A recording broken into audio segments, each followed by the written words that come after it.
Dear brothers and sisters in the Lord, ప్రభునందు ప్రియమైన సోదరి సోదరులారా, today's verse for our meditation is taken from the book of Isaiah 52 verse 10. నేటి దినం మన ధ్యానం కొరకు యెషయా గ్రంథం 52వ అధ్యాయం 10వ వచనం నుండి తీసుకొనబడింది. The Lord hath made bare his holy arm in the eyes of all the nations. సమస్త జనముల కన్నుల ఎదుట యెహోవా తన పరిశుద్ధ బాహువును బయలుపరిచి ఉన్నాడు. Perhaps there have been times in your life when it seemed like God had fallen asleep, turned away, or forgotten about you. బహుశా నీ జీవితంలో కొన్నిసార్లు దేవుడు నిద్రపోయాడా, దేవుడు నన్ను మర్చిపోయాడు, దేవుడు నన్ను విడిచిపెట్టాడు అని నీకు అనిపించవచ్చు. You cried out to him but heard nothing. నీవు ఆయనకు మొరపెట్టావు కానీ ఆయన ఏమి వినలేదు. Today we turn to Isaiah 52. ఈరోజు మనం యెషయా గ్రంథం 52వ అధ్యాయం దగ్గరకు వస్తాం. And we find the people of Israel wondering if God was asleep. ఇశ్రాయేలు ప్రజలు కూడా నిజంగా దేవుడు నిద్రపోయాడని ఆశ్చర్యపోతున్నారు. They had been exiles in Babylon for 70 years. బబులోనులో 70 సంవత్సరాలు చెర జీవితంలో ఉన్నారు. They cried out to the Lord. వారు దేవునికి మొరపెట్టినారు. And it appeared nothing is happening. ఏమీ కూడా ఇంకా జరగడం లేదనిపించింది. We saw this cry first in chapter 51:9. ఈ మొర మొదట 51వ అధ్యాయం 9వ వచనంలో మనం చూడొచ్చు. God's answer in chapter 51 was they were not in exile because of God was asleep. 51వ అధ్యాయంలో వారు చెరలో ఉన్న కారణము ఏదో దేవుడు నిద్రపోయాడని కాదు. They were in exile because of their own choices. వారు కావాలనుకొని కోరుకొని వారు చెరలోకి పోయారు. వాళ్ళు They had deserted the Lord. వారు దేవుణ్ణి విడిచిపెట్టారు. And he let them face the consequences. ఇక దాని పరిణామాలు ఎదుర్కొనేటట్టు దేవుడు అప్పగించాడు. As we continue in chapter 52, 52వ అధ్యాయంలో మనం కొనసాగుతుండగా God continues to answer their cry. దేవుడు వారి మొరకి ఎడతెగక జవాబిస్తూనే ఉన్నాడు. The Lord uses the same words to tell the people of Jerusalem to wake up. కాబట్టి దేవుడు అవే మాటలు యెరూషలేము ప్రజలు మేల్కొలవలసిందిగా చెప్తున్నాడు. They should get ready because he is going to rescue them from captivity. ఆయన చెర నుండి వారికి విడుదల చేయబోతున్నాడు కాబట్టి సిద్ధపడాలి అని చెప్పినాడు. The Lord reasons that since he never sold them to Babylon, చూడండి, దేవుడు వారిని బబులోనికి అప్పగించలేదనే దానికి కారణాలను చెప్తూ, and he is telling that I have not sold you. నేనేమి మిమ్మల్ని అమ్మివేయలేదంటాడు. And the people still belongs to him. ప్రజలు ఇంకను ఆయనకు చెందిన వారే. And he was going to bring them home. వారిని మరల తమ ఇంటికి ఆయన తీసుకొని It వస్తాడు. was a time for celebration and renewal of hope. కాబట్టి ఇక్కడ వారు ఒక వేడుక చేసుకుంటూ వారిక నిరీక్షణని నూతన పరుచుకున్నటువంటి సమయాలు ఇవి. Though God may have seemed silent, ఇక్కడ దేవుడు ఏదో మౌని అయినట్టుగా కనబడినా he never abandons his people. ఎప్పుడు కూడా తన ప్రజలని ఆయన విడనాడలేదు. When we meditate verses 4 to 6, we understand 4 నుండి 6 వచనాలు మనం చదివితే మనకు అర్థమయ్యే సంగతి, God takes them on a little history lesson. దేవుడు కొంత చరిత్ర పాఠాలకు తీసుకొని వెళ్తున్నాడు. In the past they were enslaved in Egypt.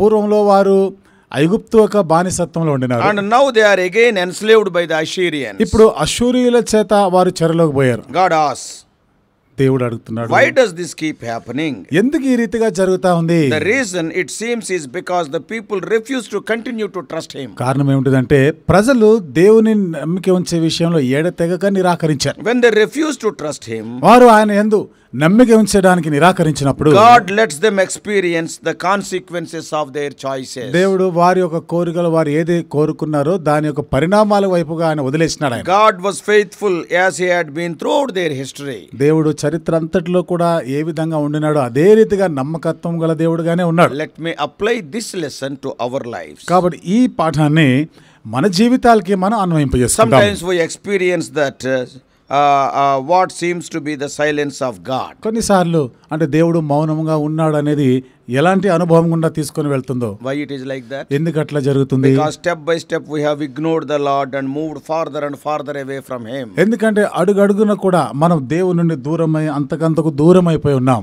And we have neglected him. ఆయన నిర్లక్ష్యం చేసినా ఎరగకుండా ఉండినాం. Of course we feel the silence of God for other reasons also. అయితే వేరే కారణాలు బట్టి కూడా దేవుడు మౌని అయి ఉన్నాడని అనుభవం ఉంటది. We may feel his silence because he is refining us. ఆయన మనల్ని శుద్ధీకరించే ఈ ప్రక్రియ చేస్తూ హెచ్చరిస్తున్నాడు కాబట్టి మౌనంగా ఉన్నాడు అనిపిస్తుంది మనకి. preparing us. ఆయన మనల్ని He is సిద్ధపరుస్తున్నాడు, strengthening us. ఆయన మనల్ని బలపరుస్తున్నాడు. However, Israel was oppressed because they drifted from the Lord. ఏదేమైనా గానీ ఇశ్రాయేలీలు బాధపరచబడడానికి కారణం వారు దేవుని యొద్ద నుండి వైదొలిగిపోయారు. It can easily happen. కాబట్టి అది సులువుగా జరగవచ్చు. It may not seem like they are big things. అవేవో పెద్దవిగా అనిపించకపోవచ్చు. We may say, మనం అనొచ్చు, I was only having a little fun. నేను ఏదో ఒక సరదాగా చేసిందే కదా, It was only for one time only I did like that. అదేదో నేను ఒకసారే కదా చేశాను. But the result is the same. కానీ ఫలితాలు మాత్రం ఒకే రీతి ఉంటాయి. We move further away from him. మనం ఇంకనూ ఆయనకి దూరం A అయిపోతుంటాం. series of those things and we can no longer hear the call of the Lord. కాబట్టి ఇక ఆ దేవుని యొక్క పిలుపుకి ఇంకను మనం ఇక్కడ ఉండకుండా అట్లా We దూరం cannot hear అయిపోతుంటాం. the call of the Lord. We cannot hear the sound of the Lord. మనం ఇంకా దేవుని యొక్క పిలుపు, దేవుని యొక్క స్వరము వినకుండా ఉండిపోతాం. Here is the takeaway. You can understand this. ఇక్కడ నీవు గ్రహించవలసినటువంటి విషయాలు. God did not give up on Israel and he will not give up upon you also. దేవుడు ఇశ్రాయేలుని విడిచిపెట్టలేదు కదా, అదే రీతిగా నిన్ను కూడా ఆయన విడిచిపెట్టాడు. He told Israel he was going to restore them to silence the critics.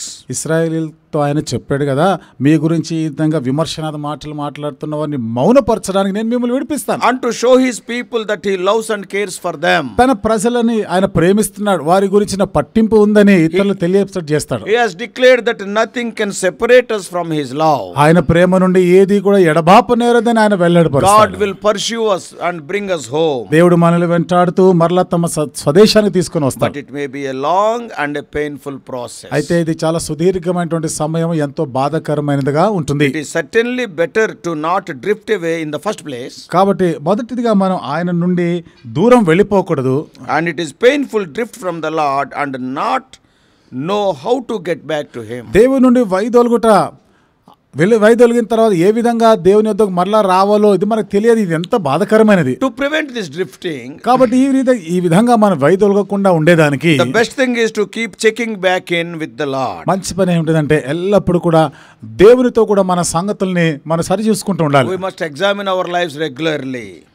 తరచుగా మన జీవితాలను పరీక్షించుకుంటున్నాం. We need to confess and repent from sin as soon as possible. సాధ్యమైనంత త్వరగా మన పాపంలోని ఒప్పుకొని విడిచిపెట్టాలి. The moment when you know that something went wrong, ఏదో తప్పు జరిగింది అనే సంగతి నీకు తెలియగానే why to wait for a long time? ఇంకా ఎక్కువ కాలం ఎందుకు వేచి When ఉండాలి? the blood of Christ is available, immediately come back to him. క్రీస్తు రక్తం అందుబాటులో ఉండగా వెంటనే ఆయన వద్దకు తిరిగి If రావాలి. you won't act immediately, this drifting away will slowly come in, and finally you will be very far from him. వెంటనే కానీ నువ్వు సరి చేసుకోకపోతే, స్పందించకపోతే నెమ్మదిగా అంతకంతకు దూరం అయిపోతూ అందనంత దూరం వెళ్ళిపోతాం. We also need to keep consulting the Bible మనం అంతేకాకుండా బైబిల్ని కూడా చదువుతూనే ఉండాలి. and measuring our life by what God tells us to do. దేవుడు మనల్ని ఏమి చేయమని కోరుతున్నాడో ఆ కొలతలో మనం ఉండాలి. So God does not want us to be stay alienated from him. కాబట్టి దేవుడు ఎప్పుడు కూడా మనం ఆయనకు దూరం అయిపోయి పరాయి వాళ్ళం అయిపోవాలని ఆయన ఎప్పుడు He కోరడు. wants to restore us. ఆయన మనల్ని సమకూర్చాలని But he will కోరుతున్నాడు. wait until we are ready for him to do so. అయితే ఆ విధంగా దేవుడు చేయడానికి మనం సిద్ధంగా ఉండేంత వరకు కూడా అట్లా చేస్తుంటాడు ఆయన. Our test continues with God holding out the picture of his restoration of his people. ఆయన తన ప్రజలని సమకూరుస్తాడనేటువంటి విషయం దాకా మనం ఈ రీతిగా పరీక్షలు కొనసాగుతుంటాయి. And these things we can read in verses 7 to 12. ఈ విషయాలని 7 నుండి 12 వచనాల్లో చదవచ్చు. The picture we are given is that of the people of the city looking out for the city wall on the horizon to see a runner coming their way with a message. ఇక్కడ ఉన్నటువంటి దృశ్యం ఏమిటంటే ఒక వ్యక్తి ఒక దూత సమాచారం అందించేవాడు పరుగున ఆ సమాచారం అందించడానికి వస్తున్నట్టు దృశ్యం మనకు కనబడుతుంది. When at first you see the messenger, ఇక్కడ ఆ వర్తమానికుడిని మనం మొదట చూస్తే you don't know whether they are bringing good news or bad news. ఆ వ్యక్తి ఆ దూత వచ్చేవాడు అది శుభవార్త దుర్వార్త అనేది మనకు అర్థం కాదు. In this case they arrive with good news that God is going to redeem his people. ఇక్కడ మాత్రం ఒక శుభవార్తతోనే అనగా దేవుడు తన ప్రజలని విడిపించనై ఉన్నాడు అని శుభవార్తతో వస్తున్నాడు. He will rescue them from their captivity and make it possible for them to go home. తమ చెర నుండి విడుదల చేసి వారి స్వదేశానికి తిరిగి వెళ్ళేటట్టుగా చేస్తాడు. And this should lead to great rejoicing. ఇది వారు గొప్పగా సంతోషించేదానికి నడిపిస్తుంది. God was about to show the oppressing nations that Israel was his people. దేవుడు అనగదొక్కుతున్నటువంటి ప్రజలు పడుతున్నటువంటి ఆ ప్రజలకి ఇశ్రాయేలీయులు he wanted to show the oppressing nations who are troubling Israel. కాబట్టి ఇశ్రాయేలీయుల్ని ఎవరు బాధ పెడతా ఉన్నారో వాళ్ళందరికీ కూడా ఈ ఇశ్రాయేలీయులు నా ప్రజలు నా వారని చెప్పాలని దేవుడు కోరినాడు. And he would show these nations his power. కాబట్టి ఈ దేశాల్లో ఉన్న వారందరూ కూడా దేవుని యొక్క శక్తి ఏమిటిదో చూపిస్తారు. The apostle Paul quotes these words in Romans chapter 10. అపోస్తలుడైన పౌలు రోమిలకు రాసిన పత్రిక 10వ అధ్యాయంలో ఆ మాటే చెప్తున్నాడు. In verses 13 to 15. 13 నుండి 15 వచనాల్లో. And he applies them to us and says, అదే మనకు కూడా అన్వర్తింపజేస్తూ ఆయన అంటాడు, everyone who calls on the name of the Lord will be saved. ప్రభువు నామమును బట్టి ప్రార్థన చేయవాడు ఎవడో వాడు రక్షించబడతాడు. The messenger in Romans represents us. రోమిలకు రాసిన పత్రికలు ఇక్కడ ఉన్నటువంటి ఈ దూత ఈ వర్తమానికుడు మనల్ని సూచిస్తున్నాడు. When we tell someone about God's invitation to forgiveness and new life, ఎవరికైనా గానీ దేవుని యొక్క క్షమాపణ నూతన జీవితం గురించి మనం చెప్పినప్పుడు we are bringing them good news. వారికి శుభవార్తను అందించేవారం అవుతున్నాం. They embrace it or not, that is a different story. వాళ్ళు దాన్ని అంగీకరించినా లేకపోయినా అది వేరే విషయము. Paul points out that people who truly call on the name of the Lord will be saved. పౌలు అయితే చెప్తున్నాడు, యథార్థంగా ప్రభువు నామమును బట్టి ఎవరు ప్రార్థన చేస్తాడో వారు రక్షించబడతారు. The problem is no one will call on him if they don't know he is there to deliver them from their sin and their lostness. సమస్య ఏమిటిదంటే ఇక్కడ ఆయన రక్షించగలడు, ఆయన వారు నశించబడిన స్థితి నుండి కాపాడతాడని అక్కడ ఎవరు విశ్వసించడం లేదు, ప్రార్థన చేసేవారు లేరు. If nobody is there to tell them, they cannot know. ఒకవేళ చెప్పేవారు గాని ఎవరు లేకపోతే వాళ్ళకి తెలియదు కదా. So his plea for us is, కాబట్టి ఇప్పుడు ఆయన మనకి మొరపెడుతున్నాడు ఏమిటిదంటే, you must be a beautiful messenger to others in need. కాబట్టి ఇతరులు అక్కర్లో ఉన్న ఇతరులకి నువ్వు చక్కగా వర్తమానం అందించేవాడే ఉండాలి. And that requires us to move out from our comfort zone and dare to bring the subject of faith in Christ. ఇది మన సుఖ వలయం నుండి బయటికి వచ్చి క్రీస్తును గురించినటువంటి ఈ మాటలు చెప్పడానికి ధైర్యాన్ని మనకిస్తాయి. What is that good news we have to tell? ఏంటి మనం చెప్పవలసిన శుభవార్త? God has come to rescue us. దేవుడు మనల్ని విడిపించడానికి వచ్చినవాడు. The good news is that God recognized our sinful and hopeless situation, sent Christ to die for anyone who will believe, trust and follow them. శుభవార్త ఏమిటంటే పాపంలో నశించిపోతున్న వారిని విడిపించడానికి క్రీస్తు వచ్చాడు. ఆయనని వెంబడించే వారందరూ కూడా ఇదే శుభవార్త. This is not simply about believing certain information. కాబట్టి ఇదేదో కొన్ని విషయాల గురించి వాటిపైన నమ్మిక ఉంచడం మాత్రమే కాదు. Just believing like that. ఏదో ఊరికే నమ్మడం కాదు. The devil also believes in Jesus. అపవాది కూడా యేసు ప్రభువు యందు నమ్మిక ఉంచుతాడు. He understands the character of God. దేవుని యొక్క గుణలక్షణాలు వాడికి తెలుసు. And we all know the Satan's theology leads Satan to tremble before God. సాతానుడి యొక్క వేదం ఏం చేస్తుంది? దేవుని ఎదుటికి వచ్చి వాడిని వణికింపజేసేదిగానే ఉంటుంది. God calls us more than be knowledgeable. అయితే దేవుడైతే అంతకన్నా ఎక్కువ జ్ఞానులముగానే పిలుస్తున్నాడు. No, he wants us to have more than the knowledge of the truth. కాబట్టి ఈ సత్యానికి ఇంకా ఎక్కువగా మనం గ్రహించాలి అని కాదు. ఏదో ఊరికే తెలిస్తే అని కాదు, కానీ not only for information. ఏదో తెలుసుకోవడం మట్టుకే కాదు, అంతకు మించి మనం తెలుసుకోవాలి. How to apply. వాటిని మనము అన్వయింపజేసుకోవాలి. Saving faith is the willingness to entrust yourself to the one who died in your place. రక్షించేటువంటి విశ్వాసం అనేది నీ స్థానంలో నీ కొరకు చనిపోయిన వాని పైన విశ్వాసం. In a sense it is a willingness to bet your life on him, to follow him even when you don't know where he is leading us. ఆయన వెంబడించడానికి, ఆయన ఎటు నిన్ను తీసుకొని వెళ్తున్నాడో తెలియకపోయినా కానీ ఆయనను వెంబడించడానికి కొరకే నువ్వు దృఢ నిశ్చయం చేసుకొనుట. In the next verses, తర్వాత వచనాల్లో that is in Isaiah 52, యెషయా గ్రంథం 52వ అధ్యాయంలో in verses 11 and 12, 11-12 వచనాల్లో the Lord speaks to Israel. దేవుడు ఇశ్రాయేలీయులతో So మాట్లాడుతున్నాడు. God has announced his willingness to rescue the people, and now he tells the people to get out and to start afresh. దేవుడు ప్రజలను విడిపిస్తానని చెప్తున్నాడు. ఇప్పుడు మీరు అక్కడి బయలు వెల్లుడి నూతన జీవితం ఆరంభించండి అని చెప్పాడు. And to begin their new life as those blessed of the Lord. కాబట్టి ఆ నూతన జీవితం ఆరంభించేవారు దేవుని చేత వారు దీవించబడిన వారుగా ఆరంభించాలి. When we share the gospel message with people, there should also be a call to action. మనము సువార్తని ప్రజలకు మనం అందిస్తున్నప్పుడు వారు దానికి అనుగుణంగా క్రియ చేయడానికి కూడా మనం వాళ్ళని ప్రోత్సహించాలి. That's why in many of our meetings, అందుకనే మన మీటింగ్ లో చాలా వరకు the gospel is preached, సువార్త ప్రకటించబడిన తర్వాత we will call it as altar call, that is an action from the hearers. కాబట్టి వినువారు కూడా ఆ ప్రకారంగా చేయడానికి కొరకైనా ఒక పిలుపునిస్తాం చివరిలో. Many times we ask them to raise their hands also if they are taking a decision. చాలా సార్లు మనము ఎవరైనా తీర్మానం చేసుకుంటున్న వాళ్ళు ఉంటే మీ చేయి చూపించండి అంటాం. Not only giving them information about salvation and enabling them to take a decision on what they have heard. రక్షణ గురించిన సమాచారం వాళ్ళకి అందించడం మాత్రమే కాకుండా వారు ఏది విన్నారో దాని ప్రకారం తీర్మానం చేసుకునే దాని కొరకని పిలుపు కూడా ఇస్తాం. No, it is not a habit. ఇదేదో ఒక అలవాటుగా కాదు. It is not only information, but that information should lead them to an action. కాబట్టి ఇది మనం చెప్పిన మాటలుగా మాత్రమే కాకుండా అవి ఆ ప్రకారం వారు చేయడానికి మనం సహాయం చేయాలి. We need to encourage people to act on what they are hearing. వారు ఏమి వింటున్నారో ఆ ప్రకారంగా వారు చేయుటకు మనం వాళ్ళకి సహాయపడాలి. So it is not enough to know. కాబట్టి we must also embrace and rely on the truth of the gospel.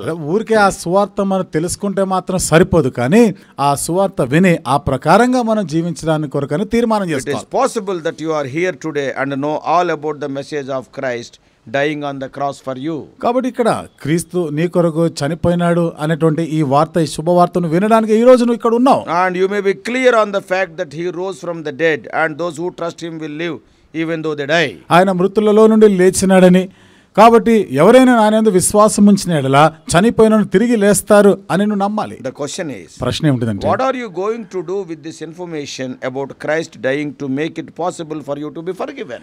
క్రీస్తు నీ కొరకు చనిపోయాడు, నువ్వు క్షమించబడేదానికి ఇది సాధ్యపరిచాడు అనేటువంటి ఈ మాటలను బట్టి నీకేం అర్థమవుతుంది? Are you willing to embrace him as your savior very personally? ఈ రోజు నీకు రక్షకుడుగా, వ్యక్తిగతంగా నీకు రక్షకుడుగాను ఆయన అంగీకరిస్తావా? Are you willing to trust him to forgive you and begin to follow him as one who has been set free from your past to a new life in him? నిన్ను ఆయన క్షమించి నీ పాత జీవితం నుండి విడుదల చేసి నవీన జీవితంతో ఆయనను వెంబడించే దాని కొరకు అలాంటి తీర్మానం చేసుకుంటావు? Are you willing to bet your life and eternity on him? నిత్యత్వం కొరకు నీ జీవితాన్ని పణంగా పెట్టడానికి నువ్వు ఇష్టపడతావు? True faith requires action. నిజమైన విశ్వాసం అనేది క్రియ కోరుతా ఉంటుంది. Saying you have faith and living the life of faith are very different.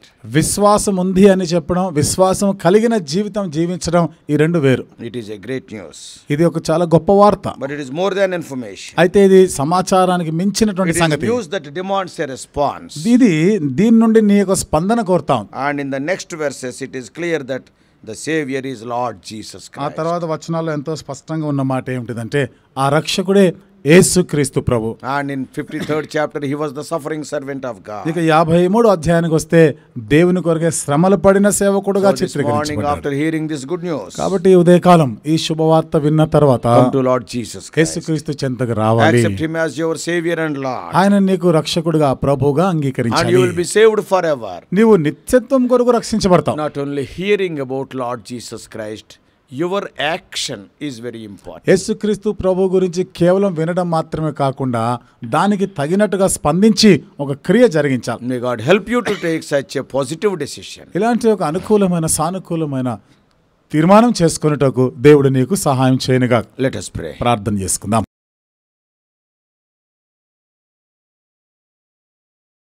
Loving Heavenly Father, ప్రేమగల మా పరలోకపు how తండ్రి, gracious God, కృపగల మా దేవా, we thank thee for thy promise in Isaiah 52:10. యెషయా గ్రంథం 52వ అధ్యాయం 10వ వచనంలోని మీ వాగ్దానాలు బట్టి వందనాలు చెల్లిస్తున్నాం. Sometimes when we commit mistake, O Lord, thou will punish us, but thou will not leave us. కొన్ని పర్యాయాలు మేము తప్పు చేసినప్పుడు మమ్మల్ని శిక్షిస్తావే తప్ప మమ్మల్ని విడిచిపెట్టవు. When we come back to you, thou art willing to receive us and restore us. మేము తిరిగి నీ చెంతకు వచ్చినప్పుడు మమ్మల్ని చేర్చుకొని సమకూర్చే దేవుడు. O Lord, thou art the one who died in our stead. దేవా, నువ్వే మా కొరకు మా స్థానంలో చనిపోయిన వాడవు నీవే. Our dear ones who are hearing this word, ఈ మాటలు వింటున్న మా ప్రియులైన వారు, O Lord, help them to understand this truth. ప్రభువా, ఈ సత్యాన్ని వారు అర్థం చేసుకునే Not only సహాయం having the knowledge of this truth, but O Lord, that knowledge may be turned into action. ఏదో ఈ సత్యం గురించి తెలుసుకోవడం మాత్రమే కాకుండా ఆ ప్రకారంగా ప్రభువా వారు చేయులాగానే చేయండి. The good message, O Lord, that O Lord, you died for us. దేవా, నీవు మా కొరకు మరణించావు, ఇది శుభవార్త. O Lord, wonderful news it is. అద్భుతమైనటువంటి వార్త. Our eternity will be changed. మా నిత్యత్వమే మారిపోతుంది. Help us to understand this. దేవా, ఈ సంగతులు మేము అర్థం We చేసుకున్నదానికి do సహాయం pray చేయండి. in the all-saving name of our Lord and Savior Jesus Christ. యేసుక్రీస్తు ప్రభువారి యొక్క అందరిని రక్షించేటువంటి నామములో ప్రార్థించి వేడుకుంటున్నాము తండ్రి. Amen.